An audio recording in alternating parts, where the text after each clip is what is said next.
Dia mbola faly miarabanareo rehetra indray manatrika izao fotoana izao amin'ny anaran'i Jesosy Kristy Tompo lohan'ny fiangonana, na ianareo izay mitoetreto izany, na ianareo izay mandalo.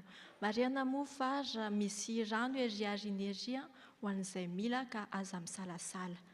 Anio no anatanterantsika ny fanokanana ny Andriamandaniny Estelle Nirina ho mpandray ny fanasan'ny Tompo, ary anio ihany koa no andraisantsika any Lovatina Claire Joséphine Simokong sy Idriss Kintana Grâce eto anivon'ny fiangonana amin'ny alalan'ny sakramentan'ny batisa. Ho aminareo anery havana ny fahasoavana sy ny fiadanana avy amin'Andriamanitra iray sy Jesosy Kristy Tompontsika. Amen. Petraka amin'ny fiangonana.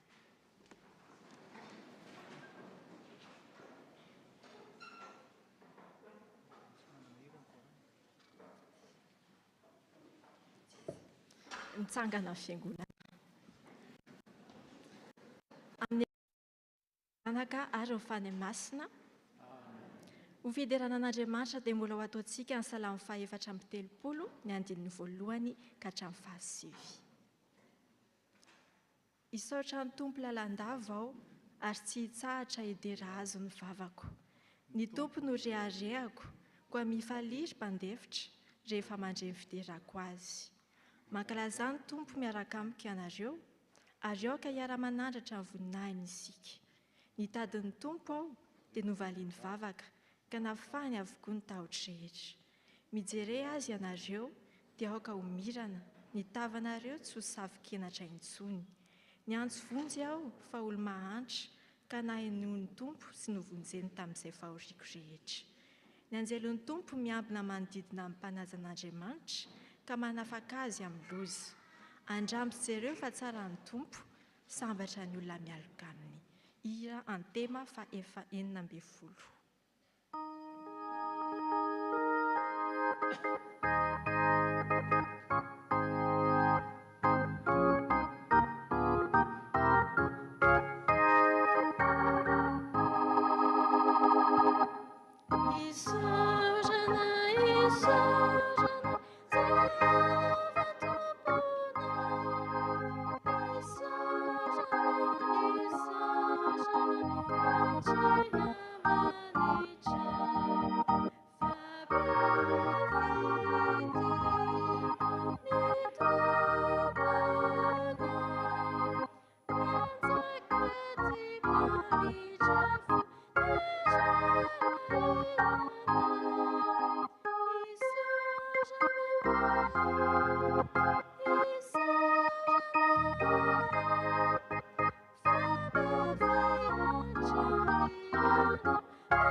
Manatona anao izay amin'izao anio izao, fe mifankasitrahana no ny fitantananao anay.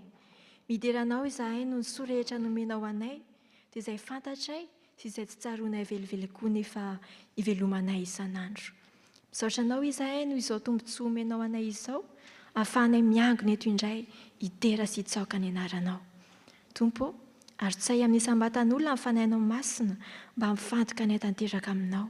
Ary voninkiso ny zava-tsoa ato amin'ny tranonao izahay, ary tario izahay mandritra izao fanompoana masina izao. Akasitrao tompo ny teny rehetra aloako ny vavanay, ny hira rehetra sandratray, ary ny vavaka rehetra angatahinay, fa ataonay ho voninahitra ao irery ihany izany. Fahazavahanao anie hanazava ny fiainanay, ary ny fiadananao any andrakotra ny fanahinay. Amin'ny anaran'i Jesosy Kristy no angatanay izany. Amen. Petraka amin'ny fiangonana.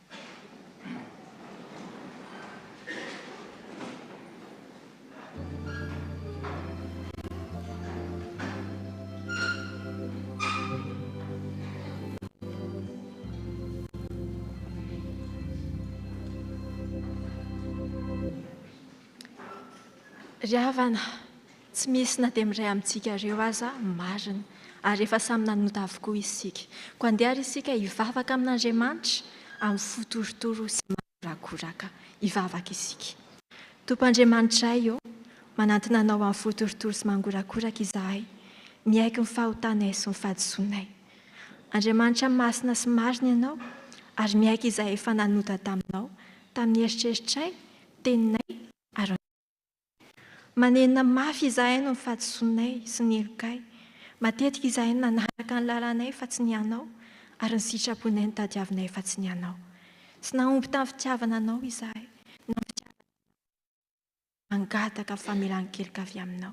Na ireo izay fantatray izany, na ireo izay tsy fantatray fa nataonay. Tompo, noho ny habe ny famindramponao, sasao izay ho afaka ny helokay, ary diovy izay ho afaka amin'ny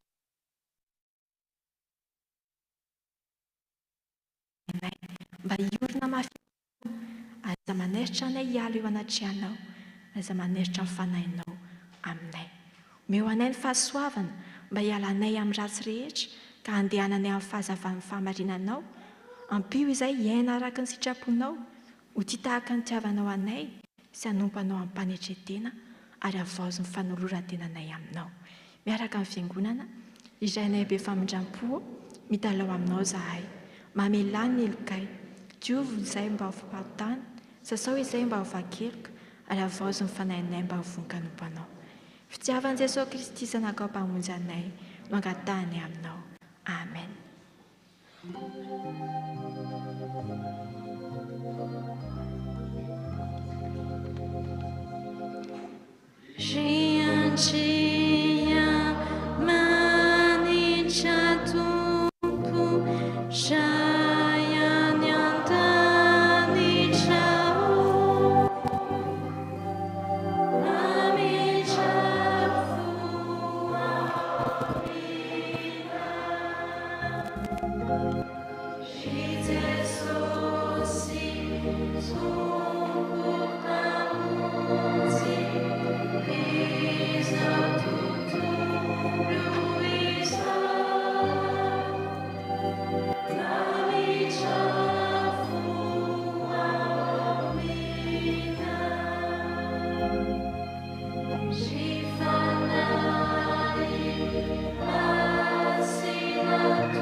Ho anareo izay mbe mpakambarina tokoa raiso eo am-pitsanganana ny teny famelan-keloka. Hoy ny Tompo, aza matahotra ianao fa efa nanavitra anao aho. Efa niantso ny anaranao aho, ay ianao. Izao dia izao ihany ny Tompo ary tsy misy mpamonjy afa-tsy izao. Izao efa nilaza sy namonjy ary nanambara ary tsy nisy hafa atao aminareo dia anareo ny vavolombeloko ny Tompo ary izao no Andriamanitra. Noho izany ara dia ambara fa voavelany elokareo noho ny anarany masina. Aleloia, miderahan'Andriamanitra. Indray fa 4:1.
Andriamanitra eloka isika dia afaka mandray ny sitrapony tiany ho tanterahantsika.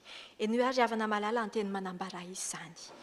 Tao amin'ny aizina ianareo fa iny fa ao amin'ny fahazavan'i Kristy kosa ankehitriny no ianareo tafaray amin'ny Tompo.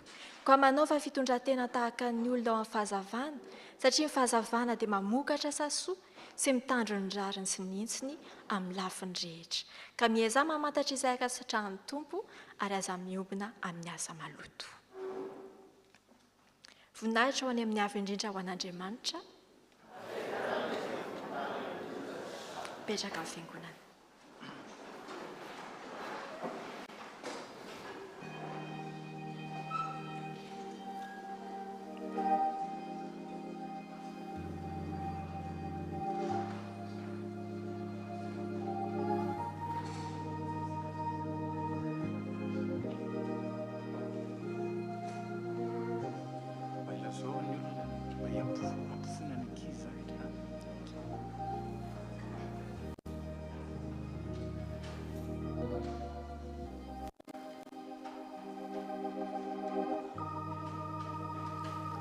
raha azo atao dia mba afaka ampifoana ny ankizy azafady mba ahazoan'ny olona rehetra mipetraka.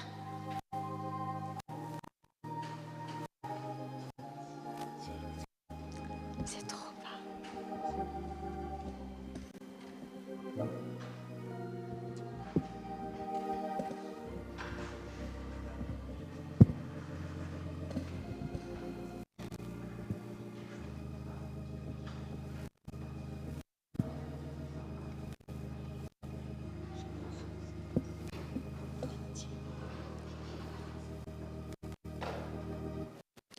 Izao dia tonga amin'ny fotoana hamakiana ny tenan'Andriamanitra isika dia mialohan' izany dia mbola ho ataontsika ny hira fanampin'ny fahena ny andiny voalohany.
Vavakintsika ry tombo Andriamanitra ny famonjenanay eo mbola midera sy mankalaza ny anaranao zahay satria mbola menao anay ny famelan-keloka ary mbola sitrakao ihany koa ny ameny teninao aminay koa dia rao ny fanahinao masina ahafahanay manana fo mahay mandray ny teny mahay manaiky ny teny mankatoy ny teny hampamokatra ny teny ary zahay dia samy azo ny anjara tsiraray avy avy aminao araka ny alabe ny famindraponao amin'ny anaran'i Jesosy Kristy tompo sy mpamonjy anay no anaovanay izao vavaka izao. Amen.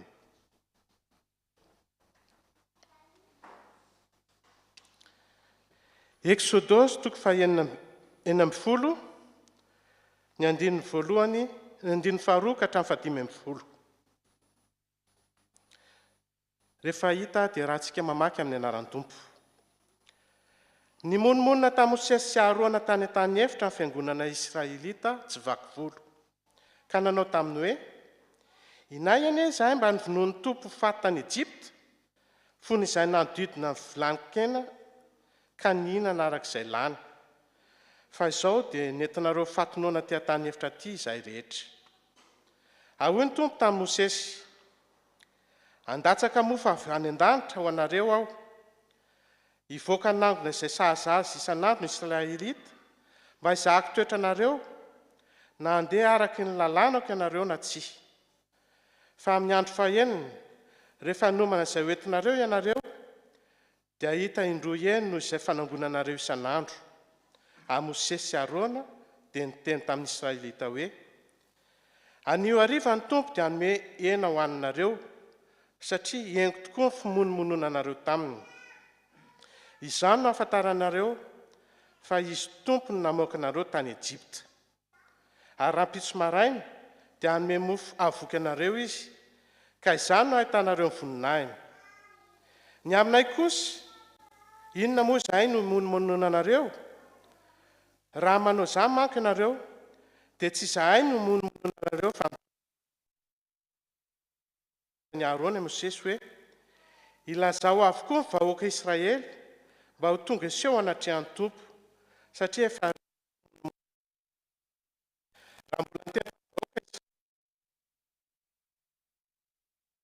todika nanatrika ny tany efitra izy ireo ka ny voninahitry ny tompo no hitany seho teo amin'ny rahona. Ary hoy ny tompo tamin'ny Mosesy, reko ny fimonomonona ny israelita. Ilazao izy ireo hoe anio arivo dia hinan-kena ianareo ary rapitso maraina dia ho voky-mofo ianareo. Amin'izay dia ho fantatrareo fa izao ny tompo Andriamanitrareo. Noho ny arivo dia tonga tokoa ny papelika ka nipetraka teny topy. Ary noho ny maraina dia nisy ando mandevina manodidina ny topy. Rehefa nisava ny ando dia indro nisy zavatra mivaingana boribory kely toy ny fanala mifafy tamin'ny tany. Hitan'ny Israelita ireny nefa tsy fantany ka nifanontany izy hoe inona tony, fa novaliana Mosesy hoe itony mofo izay nomeny.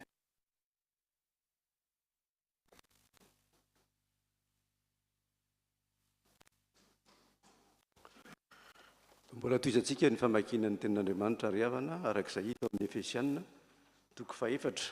Efesianina toko faefatra manomboka amin'ny andinin'ny fafito ambin'ny folo ka milahatra amin'ny andinin'ny faefatra amby roapolo. Efesianina toko faefatra manomboka amin'ny andinin'ny fafito ambin'ny folo ka hatramin'ny faefatra amby roapolo amin'ny anaran'ny Tompo.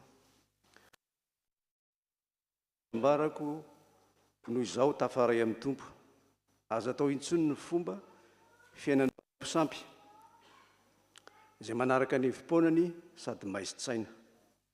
Oloko azy amin'ny fiainam-baovao omen'Andriamanitra ireny, satria tena tsy malala sady mafy tokoa. Efa lany enatra mihitsy ka mivary lavo amin'ny fihetsika tsy motina sady revo manara-po amin'ny fahalotoana isan-karazany. Tsy mba toy izany no nianaranareo tamin'i Kristy, fa efa nandreny aminy tokoa ianareo ary efa norosoana ny fampianarana marina ao amin'i Jesosy araka ny maha-kristianina anareo. Noho izany, aoka ialanareo ny toetra taloha, nifandraika tamin'ny fitondratena fahiny, dia ilay toetra mahasimba noho ny fitaky ny filan-dratsy. Aoka ho avoazina tanteraka ny fanahinareo sy ny sainareo, ary aoka ianareo hitafy ny toetra vaovao, dia ilay toetra naorina araka an'Andriamanitra ka aseho ny fiainana mandala rariny sy masina.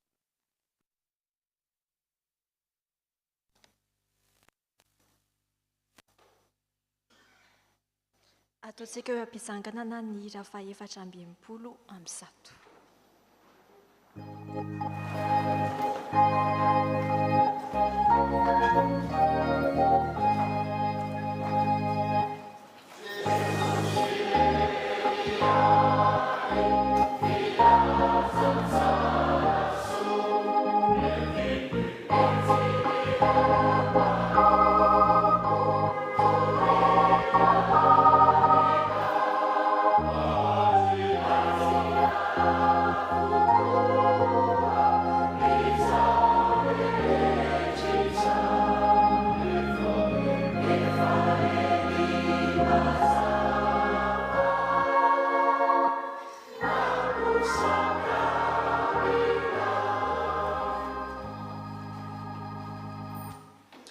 Fahalantsika ny famakiana ny teny soratra masina arak'izay hitantsika eo amin'ny filazantsara araka ny Jaona toko fahenina andininy faefatra amby roapolo ka hatramin'ny fahadimy amby telopolo.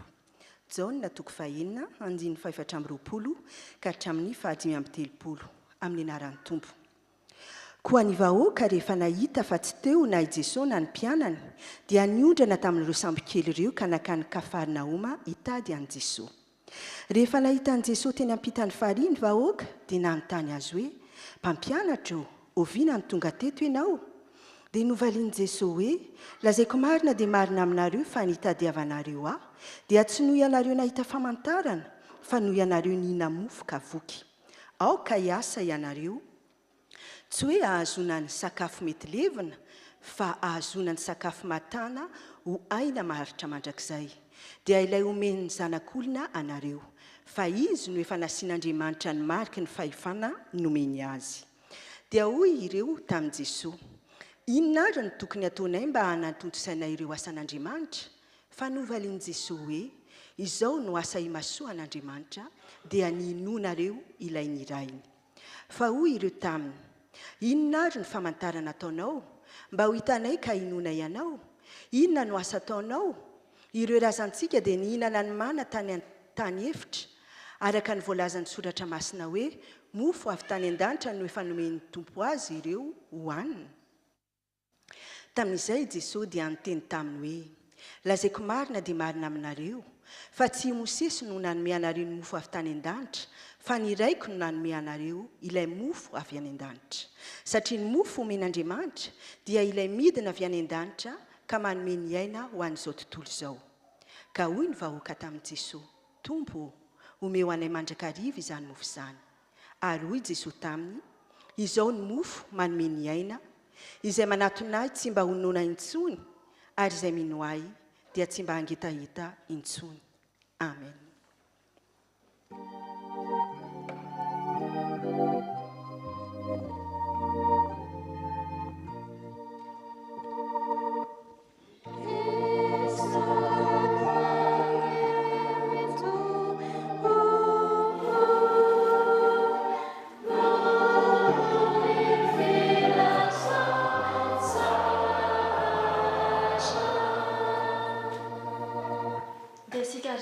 Iaraka hanambarana finoantsika amin'ny fanekem-pinoana faharoa. Isika mino an'Andriamanitra iray tsy toa, mpanao lanitra sy ny tany ary ny zavatra rehetra nanitana antsika. Ary mino an Jesosy Kristy Tompo iray, zanalay tokan'Andriamanitra, nateraka ny ray talohan'izao rehetra izao. Ny mazava avy amin'ny mazava, Andriamanitra tokoa avy amin'Andriamanitra, nateraka fa tsy natao, miray amin'iray amin'ny zavatra rehetra. Izy no nahary n'izao rehetra izao, noho ny amintsika olombelona sady ho famonjenantsika, dia nidina avy tany an-danitra izy, ary natao ny fanemasina nofo avy tamin'ny Maria Virjy, dia tonga olona izy. Nombona tamin'ny hazo fijaliana ny fanavotana antsika, tamin'ny anapahan'ny Pôly Pilato izy. Nijaly izy ary maty ka nalevina, nitsangana tamin'ny maty tamin'ny andro fahatelo arak'izay voasoratra izy.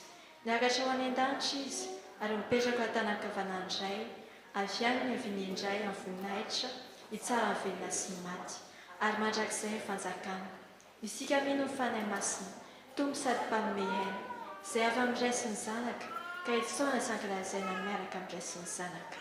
Izy dia niteny tamin'ny vavan'ny mpaminany, isika mino ny fiangonana iray, miorina ny fanambaran'ny apôstôly, ary manera n'izao tontolo izao. Isika manaiky ny batisa iray ho famelan-keloka, sady manantena ny fitsangana maty, ary ny fiainana mandrakizay. Amen. Ny andiny faharoa amin'ny amira, fanampy ny faheno.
Jesosy Kristy no ilay mofo manome fiainana feno sy tanteraka sady maharitra mandrakizay.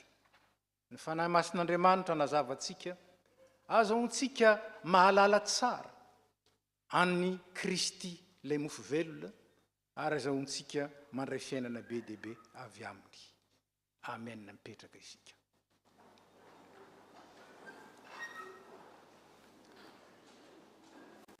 Ry havana, efa fantatra tamin'ny alalan'ny fanambarana, teo amin'ireo Hebreo dia ny lovatsofina, izay ny fandimbiasana, ary tamin'ny alalan'ny Baiboly, izay voasoratra tateoriana, fantatra fa Andriamanitra no ilay mpanjaka mandrakizay manjaka amin'ny zavatra rehetra na ny hita na tsy hita. Fa ny antsoina hoe fanjakan'Andriamanitra arak'izany dia tsy tontolo voafaritra ara-jeografika hoe atsy na aroa, fa ny fanjakan'Andriamanitra ny heviny dia hoe Andriamanitra no manjaka. Zany no hevitry ny hoe fanjakan'Andriamanitra, Andriamanitra manjaka. Raha tsy manjaka Andriamanitra tsy eo ny fanjakany. Ary rehefa ekena ho mpanjaka kosa Andriamanitra, eo no miorina ny fanjakany. Io Andriamanitra mpanjaka io dia tsy mba Andriamanitra miolon'olona, fa Andriamanitra mizara amin'ny vahoakany ny fanjakany, ny fisoa, ny arena, ny fahasoavana rehetra zarainy. Mpanjaka mahay mitsinjo ny vahoaka, ary mpanjaka mizara amin'ny vahoaka ny fananany, tsy ny ambiny. Ary dia izany no asehon'ny soratra masina amintsika, fa ny tenany mihitsy tamin'ny alalan'ny zanany natolono antsika. Hanika raha voanahary ny olona Andriamanitra dia nomeny aina izy, fa nomeny fahefana koa ary nomeny fananana, manjaka amin'ny zavaboary rehetra ary mampanimpo azy. Zany ilay Andriamantsika. Zao rehefa tsy terena ny olona anaiky ny fiandrianany na anaiky azy ho tompo, fa tiany hisafidy malalaka, tiany mba ho safidy malalaka mihitsy noho ny fahalalana azy tompo sy Andriamanitra no mitarika antsika hanaraka azy hivavaka aminy. Ary zany no azahoana mamaly ilay fanontaniana napetraka ny betsaka hoe nahoana no avelan'Andriamanitra hanota solavo ny olombelona kanefa ny zavaboariny. Nahoana? Satria tiany hanana fahana izany, tiany hisafidy. Raha ny tereny tokoa manko tsika dia mbola nometsiny ray fa naninona ny teren'Andriamanitra, fa ninona nataon'Andriamanitra rehefa tsino azy isika dia mahazo tsiny fony izy. Tiany ho safidy mazava ny fanarana azy, safidy mazava, fa tsy fanarana fombafomba, tsy fanarana ny fanao ny betsaka, tsy fanaovana sotrobe lavatango ka sady teo an'Andriamanitra nefa ty ho an'izao tontolo izao koa. Ambara ty amin'ny tany misy antsika ty hoe vouloir le beurre et l'argent du beurre. Mila mahay misafidy. Rehefa nampianaran'ny tompo tamin'ny alalan'ny lalàna, tao aloha ny lalàna voajanahary, efa nampianaran'ny tompo zany. Fa ny lalàna nomeny ny lalànan'ny Mosesy koa dia nampianaran'ny olona. Fa tsy mahay manao na inona ny olona raha tsy Andriamanitra no miaraka aminy. Raha tsy Jehova no manao ny trano, miasa foana ny mpanao azy. Ary ny tompo ao amin'ny Jaona 5:10, raha misaraka amiko ianareo tsy mahay manao na inona na dia izay heverinareo ho tsara indrindra aza. Misy fiheverana diso amin'ny olona rehefa tao an'i Jesosy ny zavatra dia ekeny, tsy ry havana. Diso be zany. Rehefa araka ny sitrapony dia ankasitrahany, ary tsy afaka manao ny sitrapony isika raha tsy ny heriny no miasa ao anatintsika. Ka dia tonga mihitsy Andriamanitra tamin'ny alalan'ny zanany, Immanuela, amintsika Andriamanitra, tonga mba onona ao anatintsika. Tonga mba onona ao anatintsika Andriamanitra. Ary indraindray diso ny fankalazantsika ny Noely, satria ankalazaintsika ho tonga fotsiny izy fa tonga aiza? Tonga ninona? Tonga ho ao ampontsika izy, ho velona ho ao amintsika. Mba hahatonga antsika ho afaka hanao ny sitrapony. Ko amin'ny alalan'i Jesosy Kristy monina sy miasa ao anatintsika amin'ny alalan'ny fanahy masony zany no ahafahantsika maniry fatratra ny fiainana feno sy tanteraka. Araka ny lazainy loha hevitra teo hoe Jesosy Kristy ane, izy ange ilay manome hanina mitondra hery ahafahantsika manana fiainana feno, fiainana tanteraka zay maharitra mandrakizay ary manomboka den'izao. Araka zany dia misy zavatra telo zay ampianarin'ny perikopantsika anio. Voalohany, mila irina fatratra ny anana ny Jesosy sy ho tia azy. Mila irina fatratra ny hanana ny Jesosy sy ho tia azy, mba hahatonga azy afaka honina ao amintsika. Faharoa, mila katsahana mafy ny fanjakana sy ny fahamarinany, katsahina mafy. Ary fahatelo, mila azonina mafy ny fiainana zay omeny. Mila azonina mafy ny fiainana zay omeny. Voalohany, mila irina fatratra ny hanana ny Jesosy sy ho tia azy. Hoy ateo hoe tonga ny raina, nandao ny lapasoa, nandao ny voninahiny, nandao ny maizy azy ny tompo, mba haninona? Mba hitoetra ao amintsika. Efa trany amin'ny krismasy, tany amin'ny finanan'ny biby no nisy azy. Satria nahoana? Tsy neken'ny olona. Ankehitriny mipetraka amintsika zany. Move ny fanekenan'i Jesosy tokoa sy ny fitiavana azy, ny manosika antsika hivavaka, sa kosa zavatra hafa. Nous pense à prier. Eto amin'ity Dia dia voatatara namana ny Jesosy ny lehilahy fotsiny.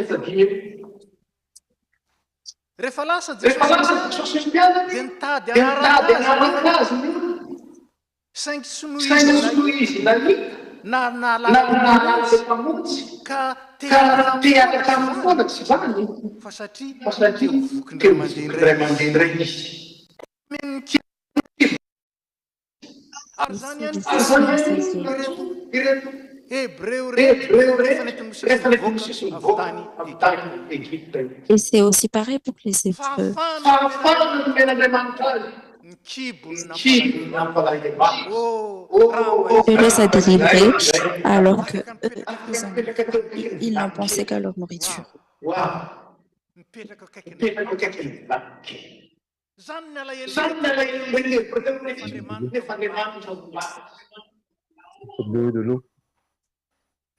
Merci beaucoup pour votre micro. S'il vous plaît.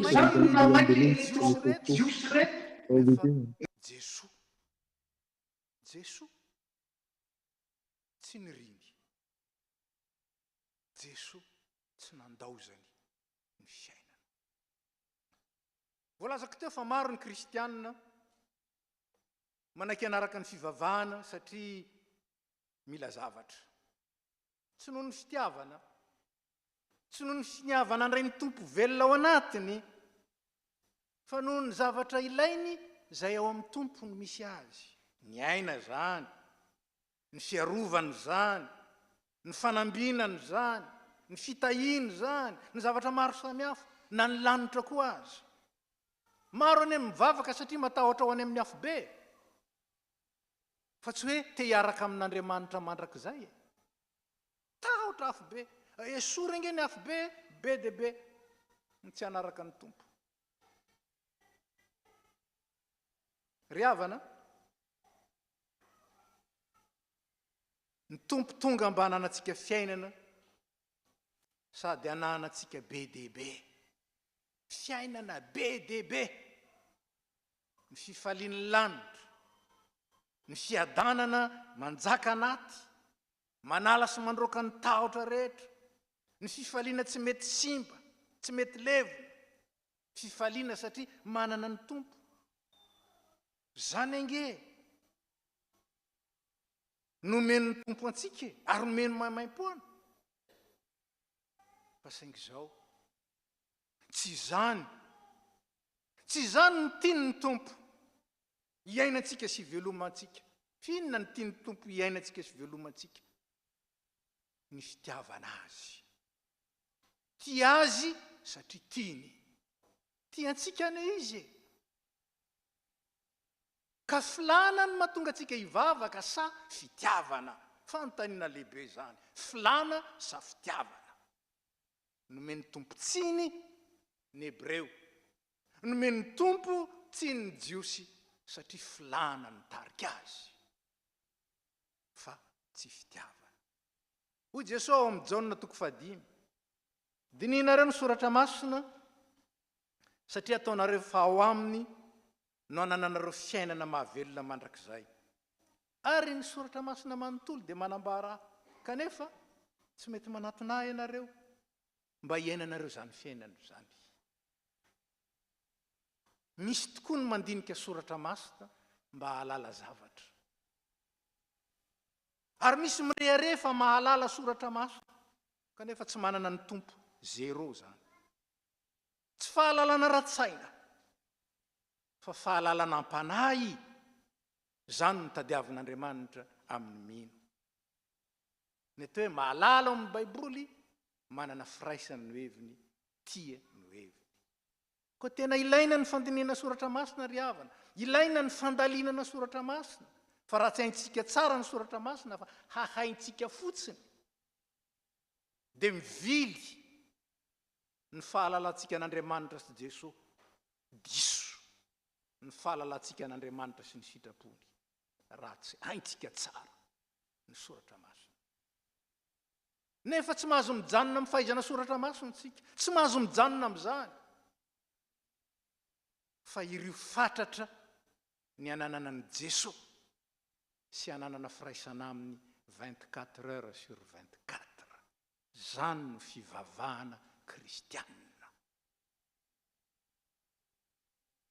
Faharoa, mila katsahana mafy ny fanjakan'Andriamanitra sy ny fahamarinany. Zany ny tenin'ny tompo. Ny azakazaka nanaraka sy nitady an'i Jesosy reto vahoaka reto, ary nanantena hita sitraka amin'izany, nanantena bravo avy amin'ny tompo. Hoe tena tsara ny ataonareo. Kanjo akory ny agagany. Fa fanakianana no nasetry ny tompo. Ny fiazakazahana izy ireo hitady azy. Fanakianana. Mitady ahy ianareo satria voky ary mbola teo voky ndray. Ambara fa ny jentilisana ny mpanompo sampy dia ny kibony n'Andriamanitra. Vas-y, et vous voulez Rehefa voky être à nouveau. tsy mila fivavahana. Ambara ny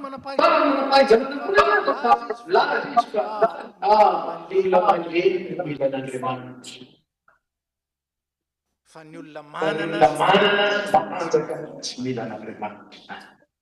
soiany Soiamo fanadiamizao momento zao azy. Zany olona ivadiny maorina dia misy ireo atleta sy mahay fanatanjahantena mivaly ary miankina. mitady ahy ianareo satria teo voky. nefa hoy ny tompo mikeleza ahy nahazo anina tsy mety le. zay ao Zay ao amin'ny fanjakan'Andriamanitra. ahoana izy ny jentilisa zany hoe tsy filo ny kely aifatra mitady zay hoany, mitady zay sotoy, mitady zay hotafina. za kosa milaza atsahako ny fanjakan'Andriamanitra sy ny anampy zany rehetra. Teny ety no hoe mametraka ny sarety alohan'ny omby. Sa justice, et tout cela vous sera donné. zay avoky ny kibo sy alala etaeta aveo zany Andriamanitra sy fanjakana zany avy eo zany. ny tompo kosa Ny tompo kosa miteny katsao aloha ny fanjakana, katsao aloha ny katsao aloha ny fahamarina. Dieu dit, deo ananana Deo anananareo fenitra be dia be, cherchez la justice, et tout cela fa ao amin'ilay mofo vous sera donné abondamment. zay nanomeny nofo Une vie accomplie, parfaite, L'écriture éternellement.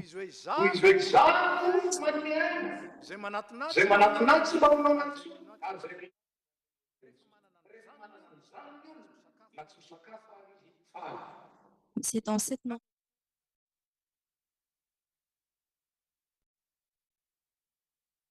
Nous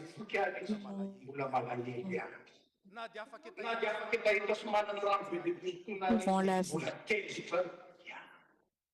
Et si nous avons cela, même si nous ne mangeons pas, même si nous ne buvons pas de l'eau,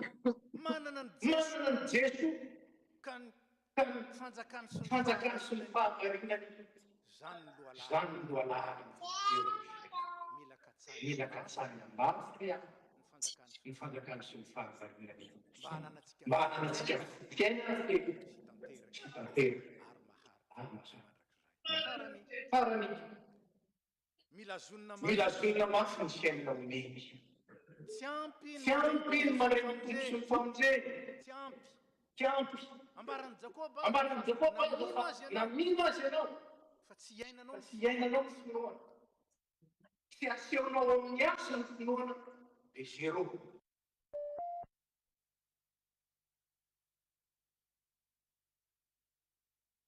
Fiazonana tsara izany famonjena sy fiainana omen'ny tompo zany. Mila azonina zany. Fa mety very zany rombahan'ilay ratsy. Mety very zany atakalo zavatra hafa. Ary ny fomba tsara indrindra araka ny soratra masina, iazonana ny tompo sy ny famonjeny dia ny fiainam-pahamasinana. Inona moa ny fiainam-pahamasinana? Ny fiainam-pahamasinana dia fiainana izay voamariky ny fanavaozana nataon'i Kristy. Zay ny atao hoe fiainam-pahamasinana. Toy izao aho taloha ratsy tsy mety, izao kosa aho toy izao ary ankasitran'Andriamanitra sy mety amin'ny manodidina ahy. Fiainam-pahamasinana. Mandala ny rariny, mandala ny fahamarinana, ary indrindra mandeha araka ny sitrapon'Andriamanitra. Ry havana, na ny fisainana, na ny toetra, na ny asa, dia maneho na olom-baovao isika na tsia. Na manana fonoavaozon'ny tompo isika na tsia. Na tena manome voninahitra an'Andriamanitra tokoa isika na tsia.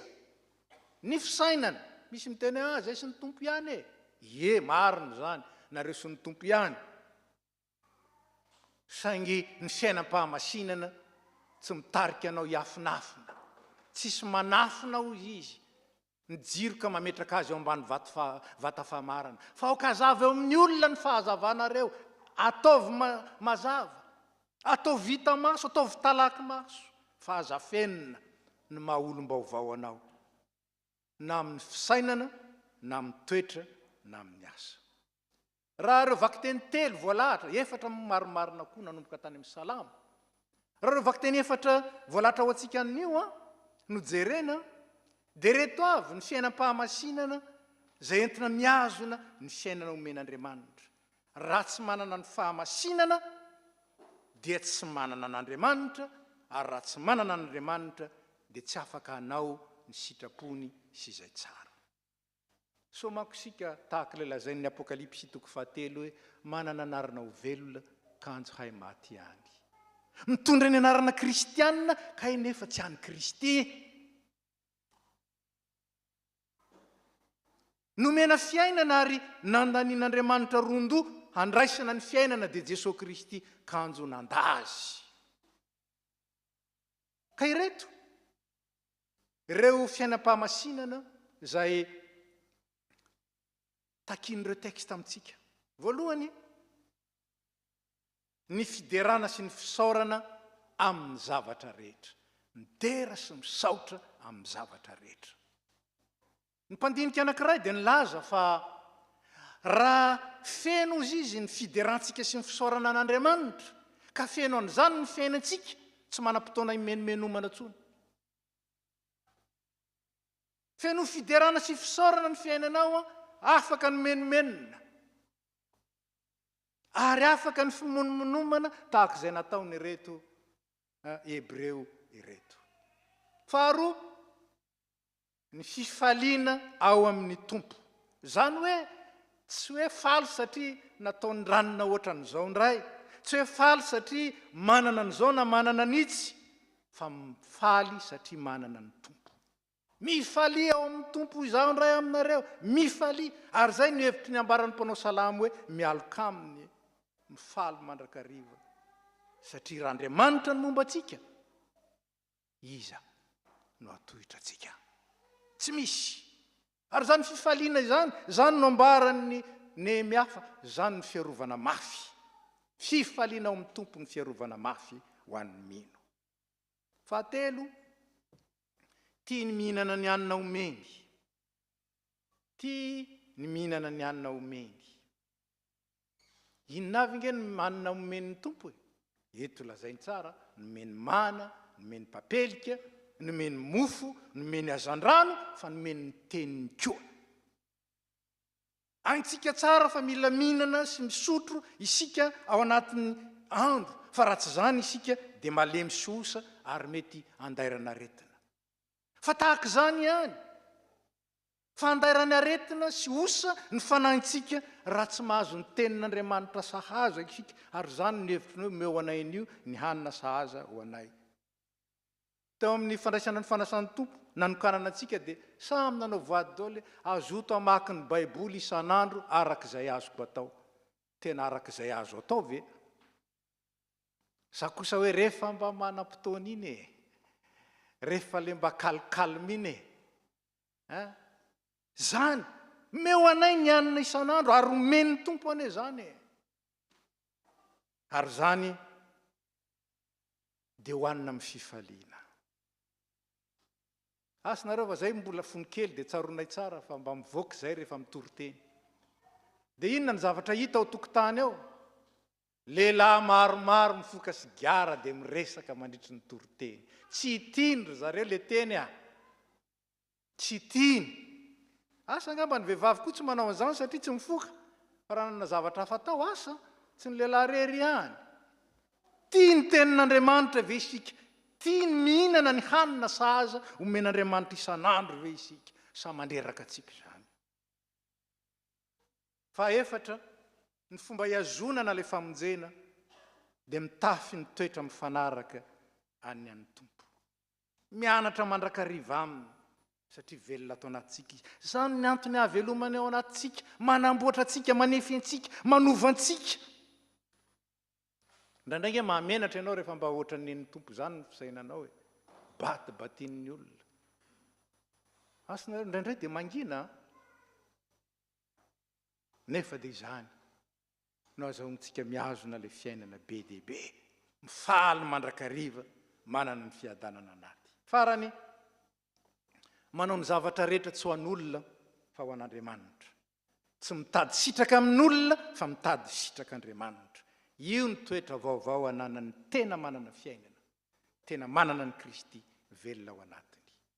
Jesosy Kristy tonga. Ary ny fanasan'ny tompo izay anasana antsika dia hampatsiarovana antsika izany ray. Tsy mofy ihany ny veloman'ny olona, fa ny teny rehetra voaka ny vavan'Andriamanitra, izany ny mahavelona ny olona sady mahavelona azo amin'ny fiainana mandrakizay. Jesosy Kristy ny manome izany. Raiso ny tompo.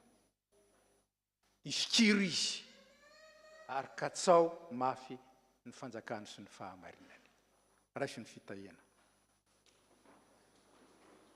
Ho aminareo rehetra ny fahasoavan'i Jesosy Kristy tompo, ny fitiavan'Andriamanitra ray ary ny firaisana amin'ny fanahy masina, ampiorina anareo amin'ny finoana, anananareo fiainana be dia be, ary hiainanareo ny fiainana mandrakizay.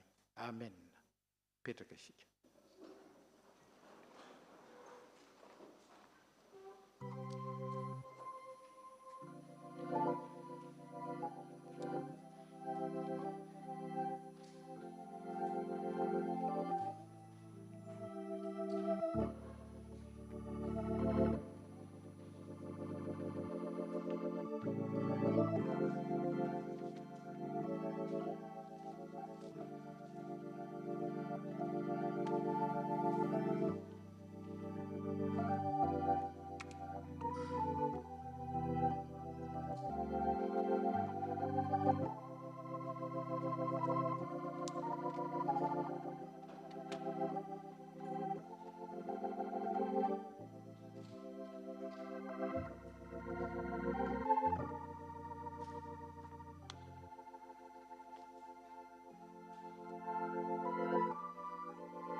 Joséphine sy Kintana Grasy araka ny fangatahan'ny ray aman-dreniny mba handray sakramentany batisa.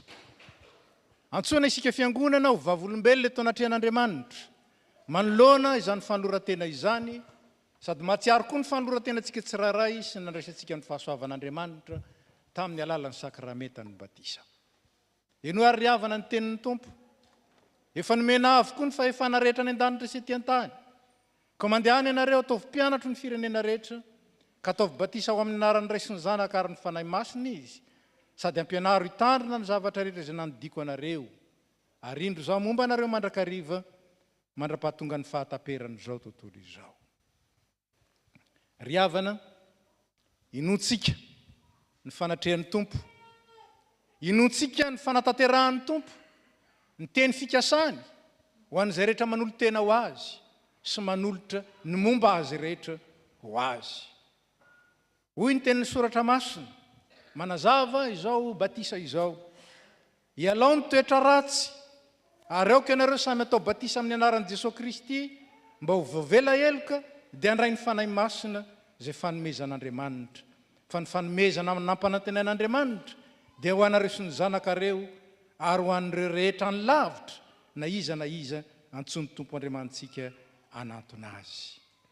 Ho koa Jesosy tamin'ny Nikodemosy, lazaiko marina dia marina aminao tokoa, raha tsy ateraky indray ny olona tsy afaka mahita amin'ny fanjakan'Andriamanitra izy. Koa lazaiko marina, raha tsy ateraky ny rano sy ny fanahy ny olona dia tsy afaka miditra ao amin'ny fanjakan'Andriamanitra izy. Fa izay ateraky ny olona dia olombelona ihany, fa izay ateraky ny fanahy masina kosa dia fanahy miombona amin'Andriamanitra. Araka izany dia misy fanekena izay angatahana mba ho valianareo manoloana izao fiangonana izao sy eo anatrehan'Andriamanitra. Moa manaiky tokoa hanolotra ireto zaza ireto ho an'Andriamanitra raintsika va ianareo. Manaiky nijorona amin'ny tenina amin'ny asa mba ho mpanompo mahatoky eo anatrehan'Andriamanitra ka tonga anareo fianarana ho an'ireto zaza ireto amin'ny androm-piainanareo va ianareo.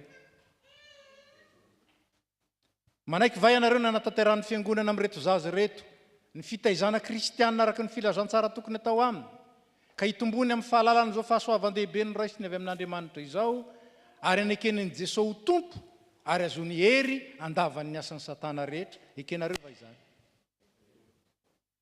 Ekenareo va nivavaka ho azy sy ampianatra azy hivavaka ary ampiditra azy ho mpianatra sekolelady rehefa afaka manao izany izy? Ekenareo va izany?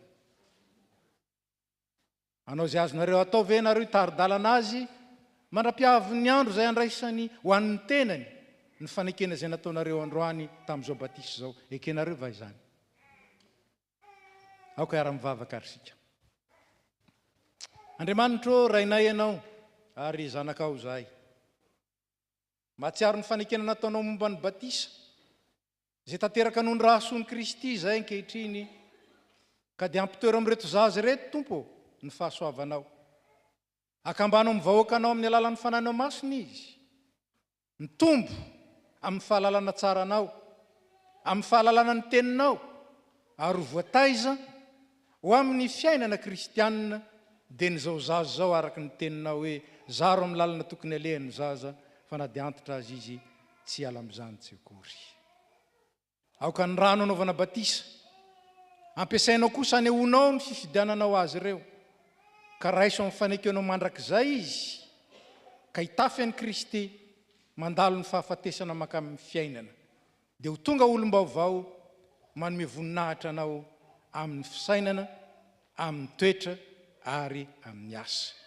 Ny vavaka sandratray dia ataonay amin'ny anaran-tson'i Jesosy Tomponay. Amen. Lovatina Claire Joséphine Simokamo. Zaho manao batisanao amin'ny anaran'ny Ray sy ny Zanaka ary ny fanahy masina. Atsangan'Andriamanitra pahary ane ianao olom-baovao, hitombo amin'ny fahalalana tsaran'i Kristy, arovany amin'ny ratsy rehetra, ary hotariny amin'ny fahazavan'ny fanahiny sy ny fahazavan'ny teniny, ahatonga anao olon-dehibe mahatratry ny ohatra ny fahafenon'i Kristy. Dia ankalazainao ny fiainanao ane lefa maty misolo anao, ary nitsangana tamin'ny maty mamelona anao ho amin'ny mandrakizainy. Amen.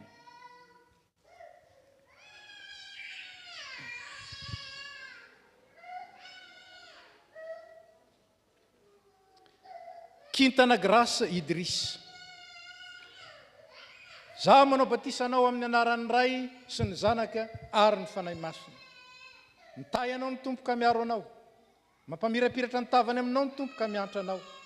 Manandratra ny tavany aminao ny tompo ary manome anao fiadanana. Mandehana amin'ny fiadanan'i Kristy. Hatramin'izao ko mandrakizay. Amen.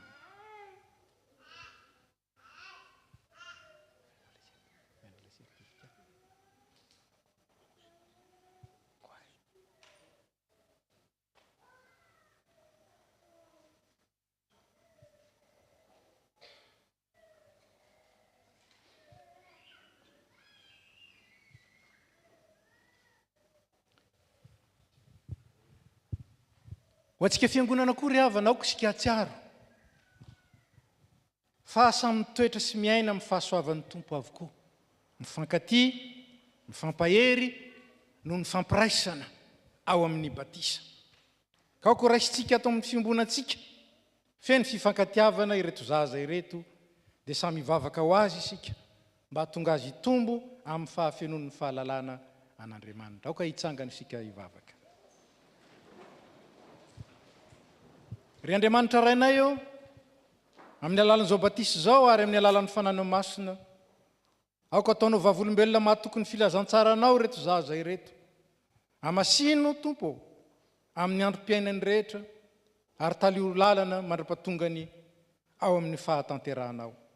Ampio reto ray aman-dreny sy ny fianakaviana, mba ohatra tsara alain'ny zaza tahaka eo amin'ny fiainany, na amin'ny finoana izany, na amin'ny fanantenana, na amin'ny fitiavana, na amin'ny fisainana zany, na amin'ny toetra, na amin'ny asa.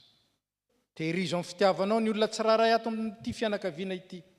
Ary aoka vaozonao anatiny ny fahasoavanao mba azahoany mijoro vavolombelonao ary mahatanteraka ny voady izay nekeny teto anoloanao anio.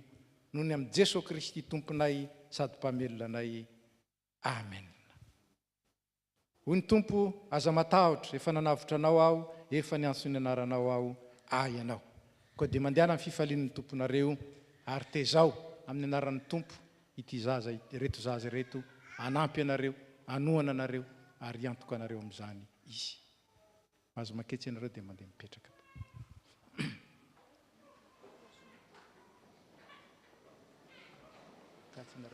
Mahazo mipetraka koa tsika. Makatsy anareo dia mamonjy fitoerana.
Zao dia tonga amin'ny fotoana izay hanokanana ho mpandray ny fanasan'ny tompo ity mpanompon'Andriamanitra ity isika. Noho ny fahasoavan'Andriamanitra sy ny fitondrany ny fiangonana, dia faly isika anio andray izay anampy ny tompo ho isan'ny fiangonany indray, ho vavolombelona ary indrindra ho tompona andraikitra feno eo amin'ny fiangonana mba hampandrosoana ny ambaindainy ny fanjakan'Andriamanitra ety an-tany. Vavolombelona ny faneken'ity olona ity ny fitiavan'ny tompo azy isika. Ary miombona mba hanavao indray ny fanoloran-tenantsika koa fonisika nanao izany fanekena masina izany. Ka aokary sika ampiray ny fontsika sy ny fivavahantsika amin'ny fandraisana ity avantsika ity ho isan'ny tenany Kristy iombona amin'ny fanasana masina. Efa nampianarana ny fotomponoana kristianina araka ny soratra masina izy, ary nanaiky anamafy ny faneken'ny batisa. Aoka ary hivavaka isika. Ray mandrakizay eo misaotranao amin'ny fonay manontolo zahay. Sitraka ao manko ny nanome toky anay fa ny teny fikasana momba ny famonjena dia ho anay sy ny zanakay, ary ho an'izay rehetra lavitra na iza antsony ny fitiavana anatona anao. Andriamanitra tsara sady matoky ianao, nino ny fanambaranao zahay. Teo amin'ny batisa dia nanokana ny zanakao ho anay zahay, ary nangataka ny irotsahan'ny fahasoavanao aminy. Nampianarana ny filazantsara anao izy, ary niezaka izay na dia malemy aza mba hitarika azy ao amin'ny fiainana mandrakizay dia ny mahalalanao ilay Andriamanitra tokana sady marina sy Jesosy Kristy izay ny rainao. Ankehitriny nandre ny antsonao Estelle ka afaka hifidy ankalalahana ny lalana izorany, ka dia indro tonga eto anatrehanao anambara ny finoany fa Kristy ihany ny tompony ary izy ihany no arahany. Tompo, ieno ny vavaka rehetra miakatra ao aminao, ary raisy koa izay rehetra nio ho amin'ny firaisana masina aminao. Amin'ny anaran'i Jesosy Kristy zanaka ao mpamonjy anay no angatahana izany. Ho azy ene ho anao ray any an-danitra ary ho an'ny fanahy masina, ny dera sy ny laza ary ny voninahitra mandrakizay. Amen. Ataontsika ny hira fa 9:700 ny andinin'ny voalohany.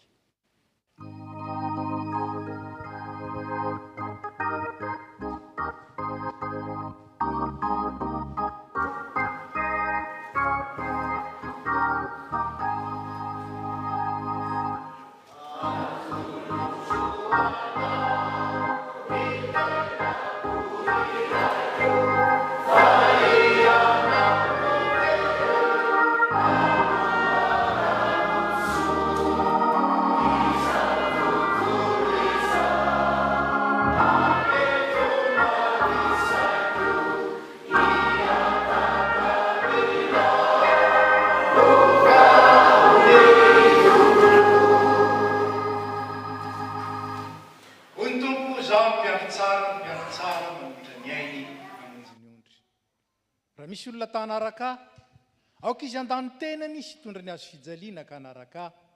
Fa na iza na iza no ta hamonjy ny ainy dia avery azy. Fa na iza no avery ny ainy noho ny amiko ny tompo dia azo zany. Fa inona moa ny soa azon'ny olona raha mahazo zao tontolo izao izy kanefa very ny ainy, ary inona no men'ny olona ho takalo ny ainy. Fa na iza no anao ny sitrapony raiko izay any an-danitra dia izy ho ny tompo, ny rahalahiko sy anabaviko ary reniko. Ary amin'izany nazovina anaiky ahy eo anatrehan'ny olona, eke kosa izy eo anatrehan'ny raiko izay any an-danitra. Fa nazovina andahy eo anatrehan'ny olona, ho laviko kosa izy eo anatrehan'ny raiko izay any an-danitra. Koa dia mangataka aminao ary zay amaly ny fanekena ilain'ny fiangonana amin'izay rehetra teo anisany. Ianao va mino an'Andriamanitra paharentsika sady raintsika any an-danitra, izay tiantsika ka nanome an'i Jesosy Kristy zanany lahy tokana, izay maty sy nitsangana tamin'ny maty ho famonjenantsika. Mino an Jesosy Kristy zanany izay manome famelan-keloka sy fiainana mandrakizay ao amin'ny mpanota mibebaka va ianao ka manaiky azy ho tompo sy mpamonjy? Moa ianao va manaiky ho an'ny tenanao ny faneken'ny batisa, izay andraisanao ny fanomezan'ny fanahy masina, mba hizoranao amin'ny lalan'ny fiainana kristianina ka ho tian'Andriamanitra sy hakatony sitrapony ary atsiaro fa ny vavaka sy ny famakinan'ny Baiboly ary ny famonjenan'ny fanompompivavahana sy ny fanasana masina, zany no adidy sady tompontsoa mino. Manaiky izany va ianao?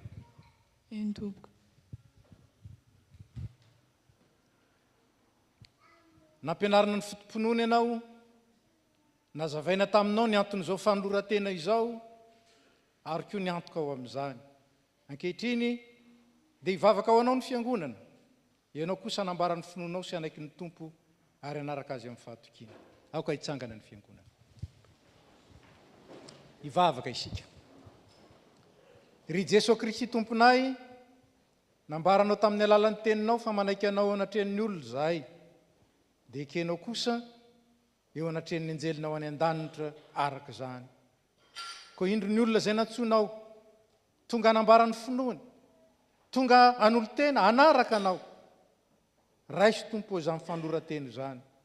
amasiny ny fiainany mba haneo ny fahatsarana rehetra. Aza vao ny sainy aizany mamantatra ny sitraponao sy manaiky izany, ary amporeny ny finoany aizany mankatoanao amin'ny fifaliany, avao izy ny fiainany ampiseho ny fahatsaranao rehetra, noho ny anaranao fototra sady lohan'ny famonjena. Amen. Dia karenao androso amin'ny fanamparana bebe maso ny finoanao sy ny faneken'ny tompo atrehan'izao vavolombelona. En présence de Dieu et de son Église, je confesse que Jésus est mon Seigneur et mon Sauveur. Mes péchés sont pardonnés et il m'a donné le salut. Je m'engage à l'aimer et le servir de tout mon cœur, sous la conduite du Saint-Esprit, en m'efforçant de prier et de lire la Bible tous les jours autant que je peux, à me soumettre à l'autorité de toutes les instances de la FPMA et à respecter les décisions du comité paroissial et de l'Assemblée générale de la FPMA Toulouse. Je m'appuie sur la puissance de Dieu pour réaliser cela. Amen.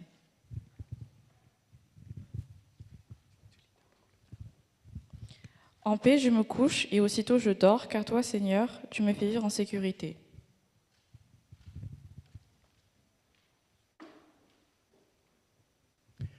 Noho izany fanekena nataonao teo zany, Andriamandanina Estelle Nirina, dia amin'ny anaran'ny Ray sy ny Zanaka ary ny Fanahy Masina, notsofanay rano sy andraisanay ianao isan'ny momba ny tenan'i Kristy, ka hanasanay ianao andray ny fanasan'ny tompo miaraka aminay.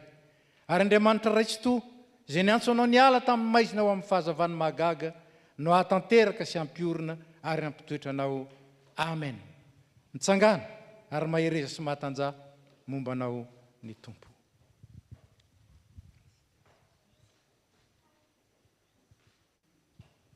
Mbola hivavaka isika. Tompo misaotra anao zay no ity ora ity, nomenao iainanay miaraka amin'ny Estelle. Apetraka ao an-tananao ty mpanomponao ty. Ianao ny antso azy, ary namaly ny antsonao izy. Koa io ny fanapa-keviny hitoetra amin'ny fahatokinanao. Meo azy ny hery aretany amin'izany noho ny fananao masina. Ianao ihany no kanomana azy anatina latabatra masina, sy ampiditra azy amin'ny firaisana amin'ny zanaka ao mandraka riva isan'andro. Dia ataovy marina ny fibebahany, ataovy matanjaka ny finoany, ataovy tsy azozongozonina ny fanantenany, ary ataovy mahery ny fitiavany. Dia aoka ifikitra mafy amin'ny marina izay mahavonjy izy, ka hiasa lalandava mba hitombony amin'ny fahalalana izany. Mivavaka aminao zay tompo, mba omenao anay rehetra koa nandroso hatrany amin'ny fiainana kristianina, mibanjina ny fanjakana mandrakizay fanampanantenanao amin'ny alalan'ny zanakao. Ary aoka ny firaisana masina, ampiray anay, ahatonga anay ho mpanompo mahatoky ny ombina amin'ny asa tsara rehetra sy amin'ny fanomponanao eo atonivon'ny fiangonana. Dia amin'ny anaran-tsoan'i Jesosy Kristy zanaka malalanao, mpamonjy anay, noentinay manonona izany mivavaka izany. Amen. Ry mpandray vaovao mahereza amin'ny tompo sy amin'ny faherezany, ary mandehana amin'ny fifalian'ny tomponao. Amen. Mahazo mipetraka isika.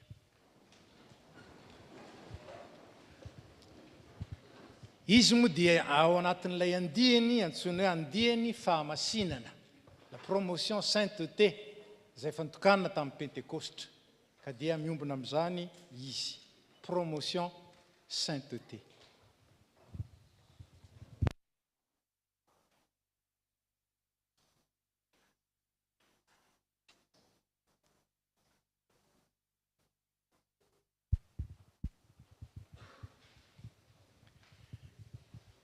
Dia tonga amin'ny fotoana izay anasan'ny tompo antsika iray latabatra aminy isika. Mariky ny fahasoavana izany, ary fampiraisana izay ampiraisan'ny tompo antsika amin'ny tenany, amin'ny alalan'ny nofiny, amin'ny alalan'ny rany, mba hahatonga antsika ho tena iray ihany koa. Ataontsika ny hira izay efa voatondro, dia mangataka ny dekona mba hiakatra ity.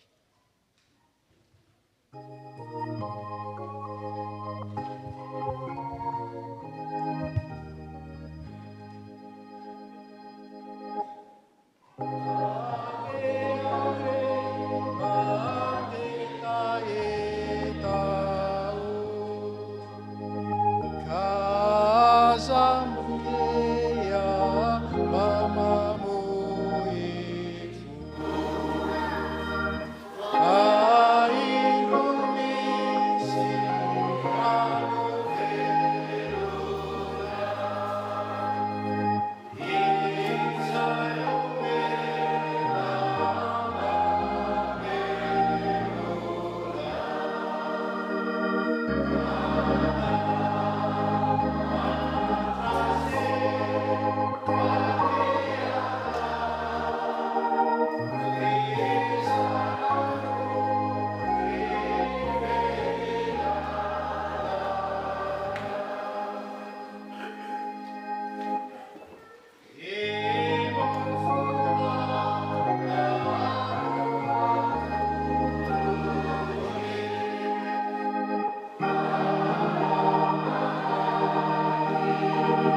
isika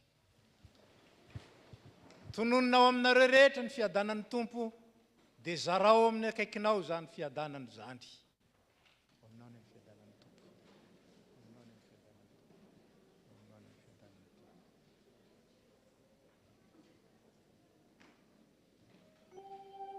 asandrato ny fonareo ho eo amin'ny tompo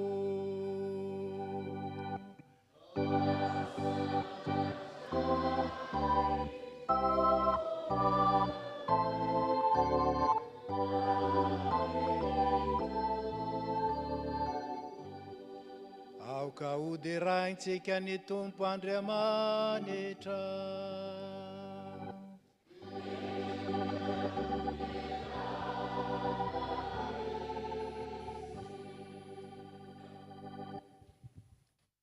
entiko tompo ray masin'Andriamanitra mandrakizay mahefa ny zavatra rehetra mety tsy mahavonjy ny soranay ianao amin'ny toerana rehetra sy amin'ny fotoana rehetra amin'ny alalan'i Jesosy Kristy tomponay izay tianay ary nanolo tena monjy anay amin'ny alalany koa ny deran'ny anjely ny fiandriananao hitsao ny fanapahana sy ny fahefana rehetra nao amin'ny tahotra ary arahany fiangonana ny an-danitra sy ety an-tany midera ny anaranao amin'ny fiobiana ary zay koa ankehitriny tompo dia miara-manandratra ny feonay aminy ka mifanajana lehibe ny deranay hoe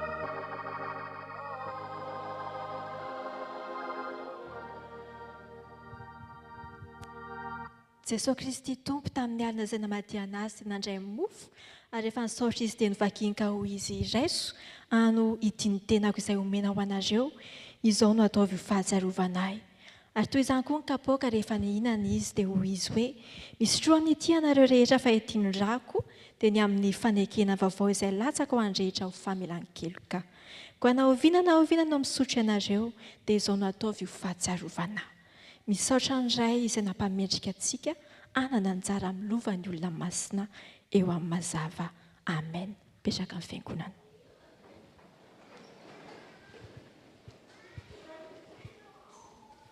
ry kristianina malala aoka isika hatsiaro an Jesosy Kristy izay maty ny solo antsika sy nitsangana tamin'ny maty ho fahamarinana antsika dia fanatim-pihavanana tolotra Andriamanitra antsika izany ary aoka isika hiara-misaotra sy hivavaka misaotra anao izay Andriamanitra rainay tompony lanitra sy ny tany fa no famindraponao aminay mpanota mahantra dia nomenao zanakao lahy tokana mba tsy ho very izay rehetra mino azy fa hanana fiainana mandrakizay rainay any an-danitro indreto izahay manao eto anatrehanao fahatsiarovana ny fahatongavan'ny zanakao olona ny fitsanganany sy ny fahafatesany fitsanganany tamin'ny maty ny fifona mandrakizay ho anay ka miandry sy mitalao ny fiverinana izahay ankehitriny raha eo aidino ny fanahy masina mba hameno ny fonay ka andraisanay tokoa ny tomponay amin'ny finoana velona amin'izao izy manantona anay amin'ny alalan'izao fanasana izao fa ny fanahinao masina no arianao anamasinanao ary hanomezanao anay ny zava-tsoa rehetra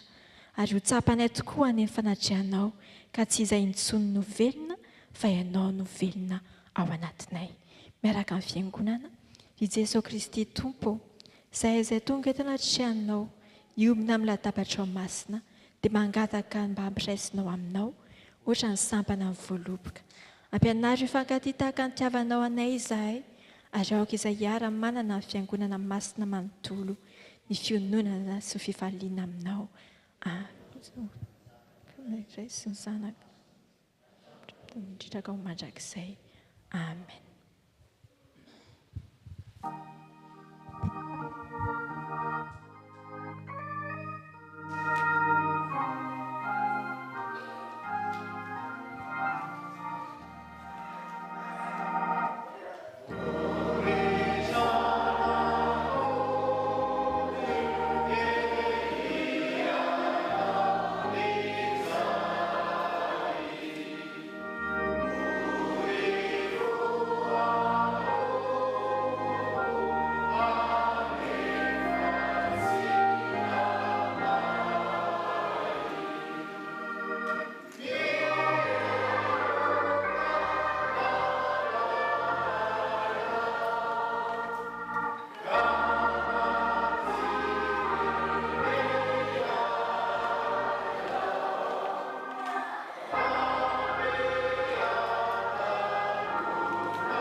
zanak'andriamanitra isika raha manana firaisina tokoa amin'ilay zanaka lahy tokan'andriamanitra Jesosy Kristy.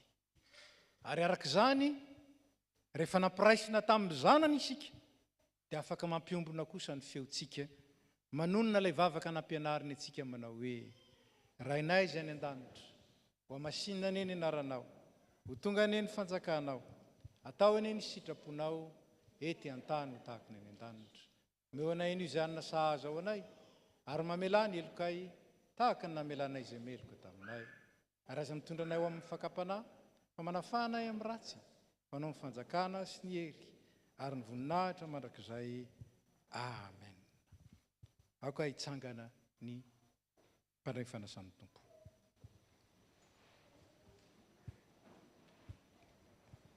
Ny mofo izay vakitsika dia firaisana amin'ny tenan'i Jesosy Kristy tompontsika.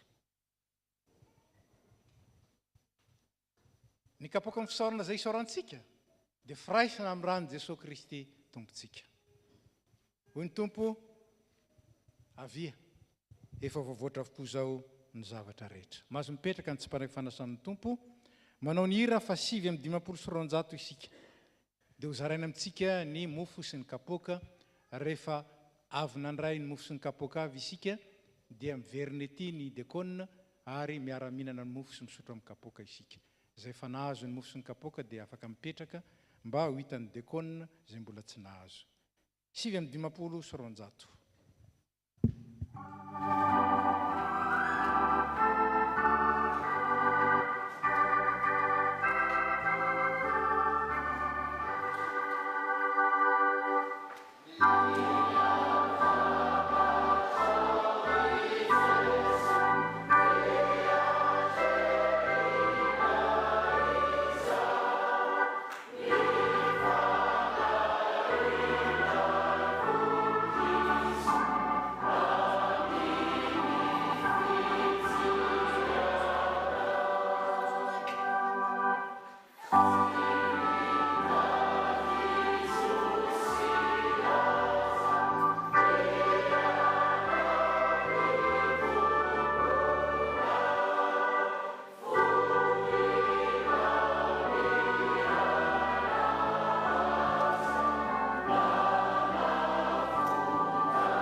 Hoy Jesosy Kristy Tompo, raiso ano ity ny tenako omena ho anareo, izao no ataovy fahatsiarovana.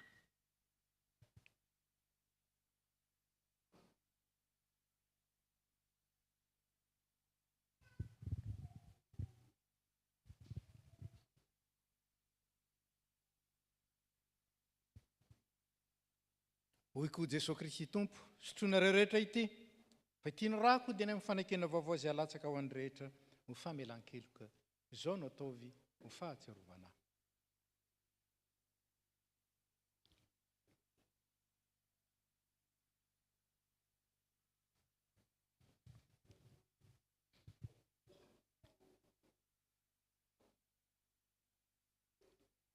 Jesosy Kristy Tompontsika izay voaomby tamin'ny hazo fijaliana ka nitsangana tamin'ny maty, nefa nanome anareo ny tenany sy ny rano izay nanavotany anareo tamin'ny fahotana rehetra.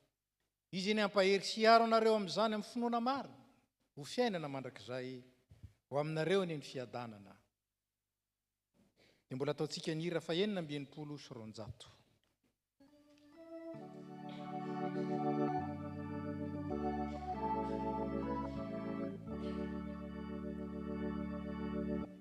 Ride sotto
kapoka dia angonina amintsika ery am-piravana rehefa mivoaka eto isika.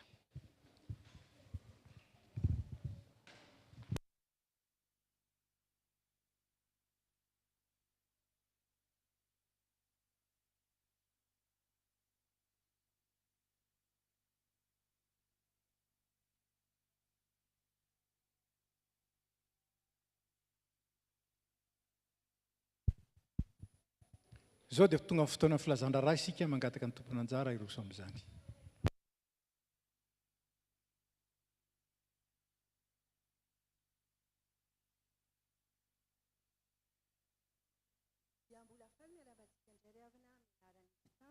Komitiny FPMA Toulouse ary amin'ny anarany Jesosy Kristy lohany fiangonana sy tompony asa. Toy izao ny vaovao azo ambara amintsika anio. Vaovao eto amin'ny tafo filazana mariazy. Zava-miafina lehibe no fonosin'ny fanambadiana fa milaza ny amin'ny Kristy sy ny fiangonana izany.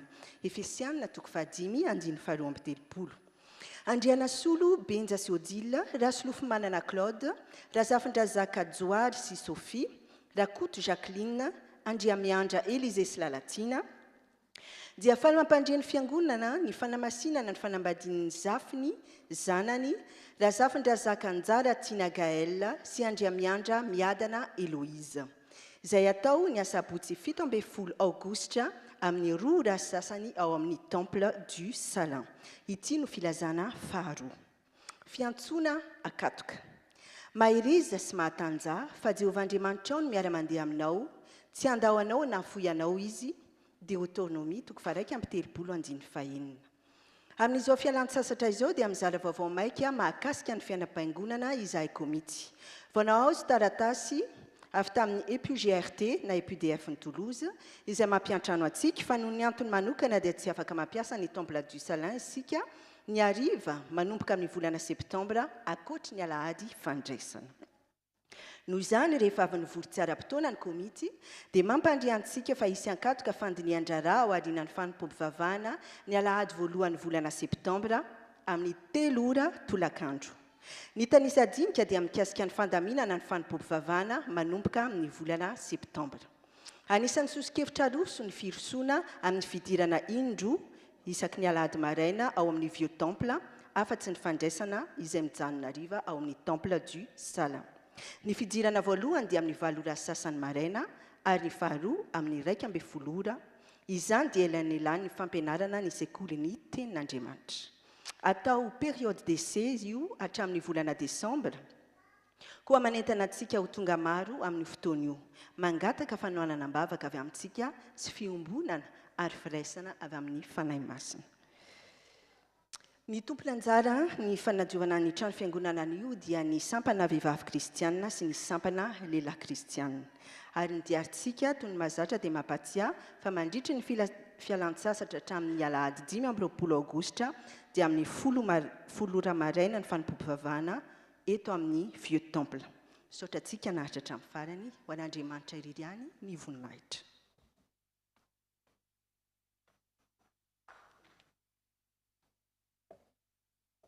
Fanaontsika ny miaraba ireo vahiny vao tonga na mandalo miara-mivavaka eto anio.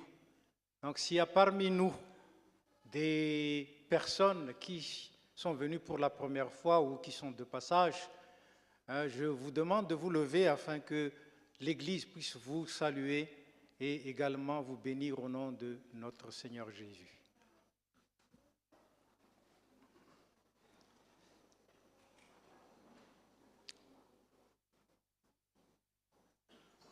Nous sommes heureux de vous accueillir aujourd'hui lors de ce culte. Vous êtes venus nombreux et nous en sommes touchés. Merci et que le Seigneur vous bénisse, que le Seigneur puisse vous donner en abondance de sa grâce, de sa bénédiction, de sa protection, mais également tout ce que vous désiriez et qui sont conformes à sa volonté. Et soyez-en sûrs, à chaque fois que vous passez ici, il y a une place pour vous au sein de la FPMA Toulouse. Merci bien et soyez bénis. Amen. Vous pouvez vous asseoir.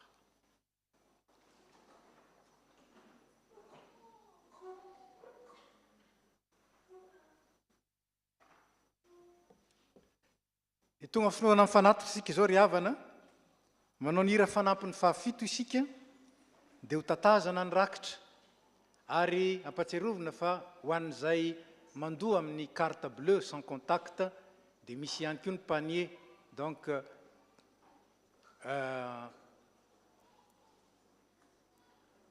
misy firy azafady le panier connecté, misy panier connecté efatra zany dia mahazo milahatra eto isika zay andoha amin'ny alalan'ny carte bleue. Ataontsika ny hira fanampin'ny fahafito dia tsaroa fa zay manome fifaliana no ankasitrahan'Andriamanitra. roa zany a eto ny carte bleu ary ny roa ariarina am'izay afaka makany aorina sasany izy tsy afaka mansoty arina ataontsika ny hira voatondro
mialatsiny fa nisy varilatsaka nisy koa ny fiarabana ny zokiolona izay natratra nitsingery-taona naterahany tamin'iny volana jolainy izay fanaontsika isaky ny alahady voalohany tahaka izao misy andramatoa randrema efasoa Brigite. Tsy eto izy nefa inona fa manaraka atsika amin'ny alalan'ny YouTube ka dia faly zahay miarabanao amin'ny anaran'ny fiangonana manontolo na tratra indray ny tsingeritaona na aterahanao.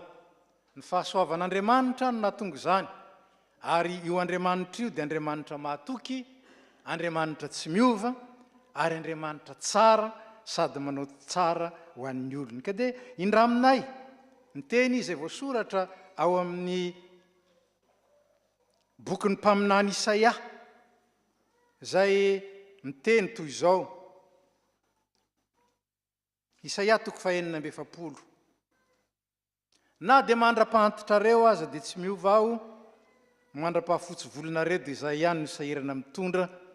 Zany no nanao, zany no hitrotro, zany no hitondra, zaho no hanafaka.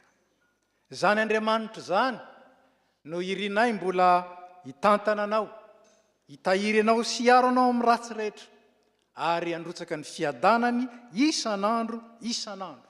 Fa Andriamanitra mahatoky izy, tsarovy fa manana mpiandry izay azo antoka isika, dia ilay mpiandry nanolotra ny ainy hamonjy ny ondriny.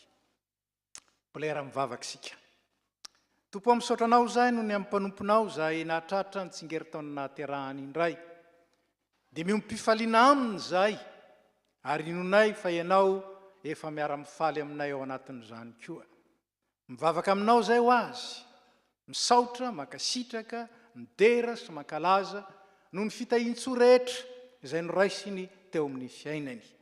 Ary dia mametraka no avy ny ao am-pelantananao izay, avy izay azo antoka satria ianao ilay tsy miova, ianao ilay tsara sady manao ny tsara, ianao ilay efa niteny hoe zaho sy ny asa tanako dia adidiko ihany. Misaotra anao, manaiky hisahirana ho azy, manaiky hitarika azy, manaiky hitrotro azy, manaiky hanafaka azy ary manaiky handrotsaka ny fiadananao sy ny fifalianao maharitra mandrakizay ho azy manontolo. Dia misaotra anao izay fa mahay manao mihoatra noho izay nangatana amin'izany vavaka izany ianao, ka dia anao nidera ny laza ny aja ny voninahitra ao aminy ary keo amin'ny fiangonana amin'ny ara-tsoan'i Jesosy Kristy. Amen.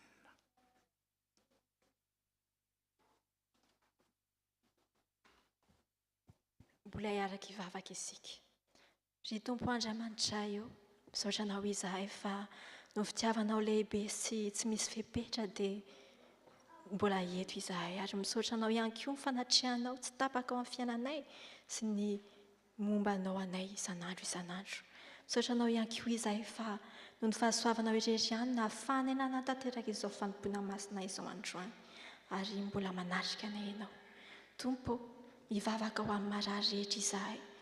Ianao Tompo ny tena pazina sitrana fa ny dokotera dia fitaovana ihany ka sitrano ireo izay marary rehetra mba ho afaka amin'ny aretina, fanaintenana rehetra izay mahazo azy ary omeo hery izy ireo mandritra izany fotoana izany.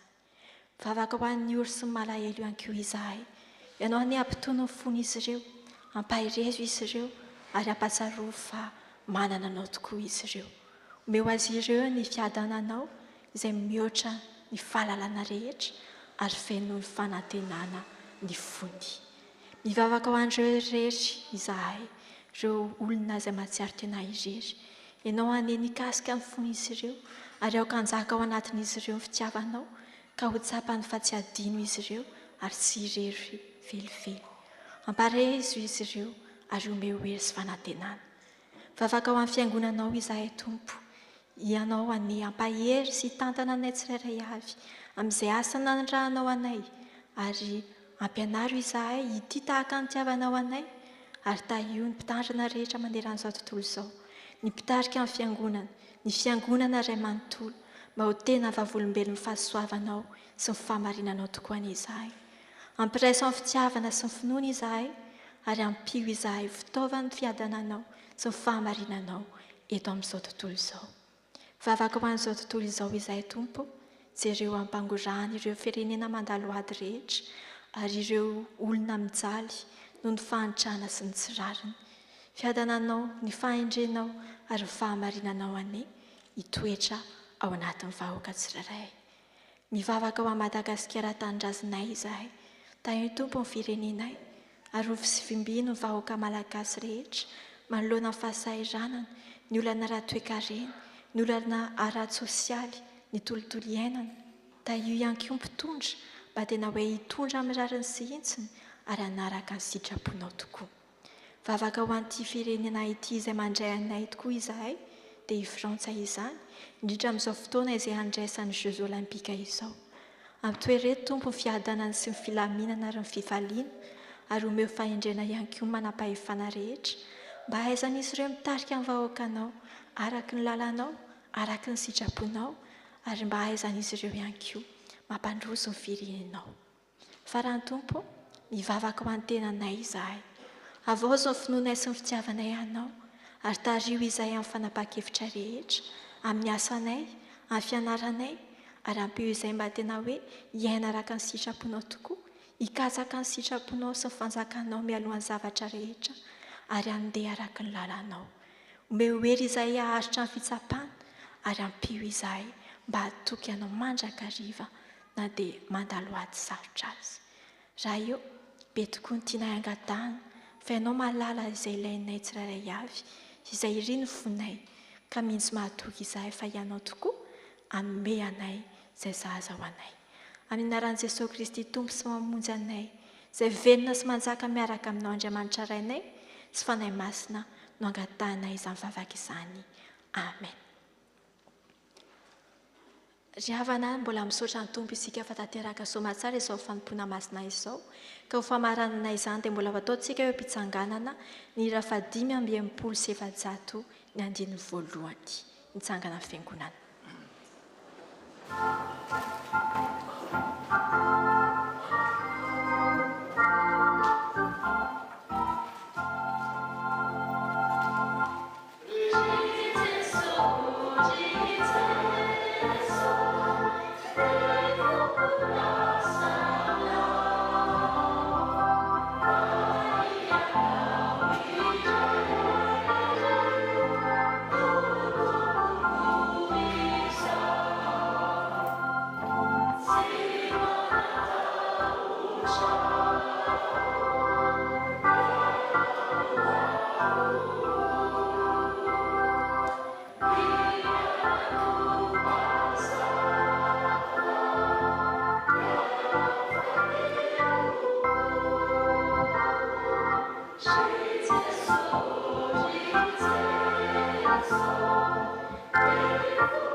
Mety ho levina fa ny anina izay maharitra ho fiainana mandrakizay izay omeny zanak'olona anareo fa izy no nasian'Andriamanitra ray tombo-kase. Ho aminareo aneny tompo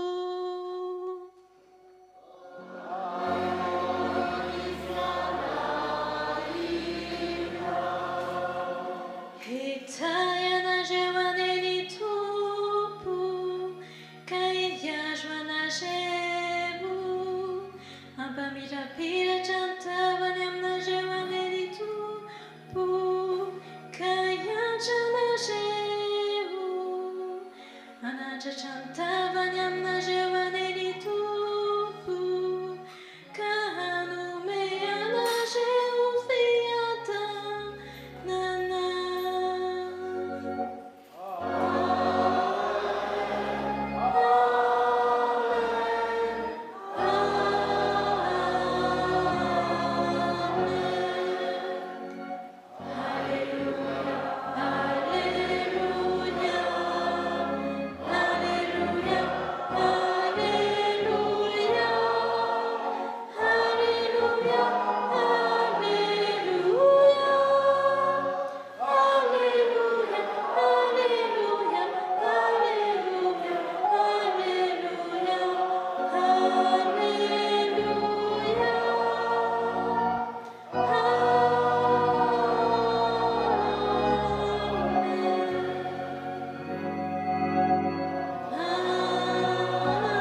taon'Andriamanitra ray sy zanaka ary fanahy masina izay hatramin'ny taloha indrindra ka ho mandrakizay. Amen. Mandehana fiadana araka manompo ny tompo. Ny andiny fahadimy ny amira teo ihany.